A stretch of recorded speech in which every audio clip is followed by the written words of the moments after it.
जिसकी लाठी उसकी भैंस। गांव के छोटे से तालाब के किनारे बसी हुई थी दो परिवार। एक था रामलाल का, जिसकी भैंस दूध देती थी पूरे गांव को। दूसरा था किशन का, जो रामलाल की भैंस चराने का काम करता था। रामलाल के पास थी एक मोटी लाठी जो उसके अधिकार की निशानी थी। गांव में एक कहावत थी, जिसकी लाठी उसकी भैंस। इसका मतलब था कि जिसके पास ताकत है उसी का है सब कुछ। रामलाल इसी ताकत के बल पर पूरे गांव को दबाता था। वो जब चाहता तब किशन को भैंस चराने के लिए बुलाता और किशन मजबूर होकर जाता। एक दिन गांव में सूखा पड़ गया, तालाब सूख गया और भैंस के लिए चारा मिलना मुश्किल हो गया। रामलाल ने किशन से कहा, किशन, अब भैंस को शहर ले जाकर चारा खिलाना पड़ेगा। तुम जाओ और भैंस को शहर ले जाओ। किशन ने मना किया, रामलाल जी, शहर ले जाने पर खर्चा बहुत आएगा। भैंस का दूध बेचकर भी खर्चा नहीं निकल पाएगा। रामलाल ने अपनी लाठी उठाई और कहा, तुम्हें जो कहा है वो करो, नहीं तो भैंस तुम्हारे पास से ले ली जाएगी। किशन मजबूर हो गया। वो भैंस को शहर ले गया, लेकिन वहां भी हालात अच्छे नहीं थे। चारे के दाम आसमान छू रहे थे।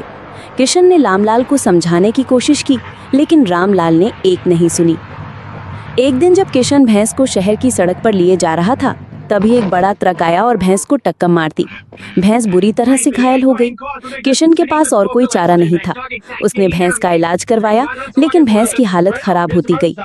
रामलाल को जब ये खबर मिली तो वो आग बबूला हो गया। उसने किशन को दोषी ठहराया और कहा, तुमने भैंस की ठीक से देखभाल नहीं की। अब भैंस का दूध नहीं मिलेगा तो गांव के लोगों को क्या दूंगा।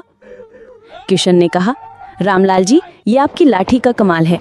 अगर आप थोड़ी नरमी दिखाते तो शायद भैंस की हालत नहीं होती। रामलाल ने किशन की बात नहीं मानी और भैंस को अपने पास से अलग करने का फैसला किया। किशन ने रामलाल से विनती की, रामलाल जी, भैंस के बिना मैं क्या करूंगा, मुझे कुछ और काम दे दीजिए।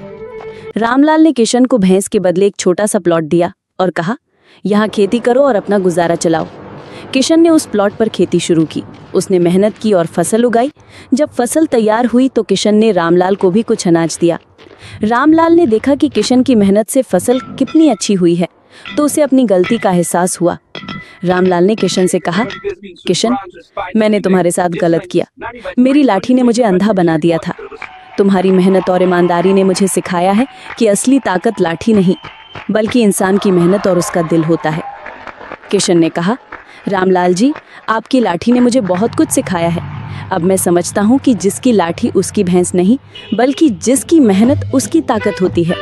उस दिन के बाद रामलाल और किशन के रिश्ते में बदलाव आया। रामलाल ने किशन को बराबरी का दर्जा दिया और दोनों ने मिलकर गांव के विकास के लिए काम किया। गांव के लोगों ने देखा कि कैसे दो लोगों की दोस्ती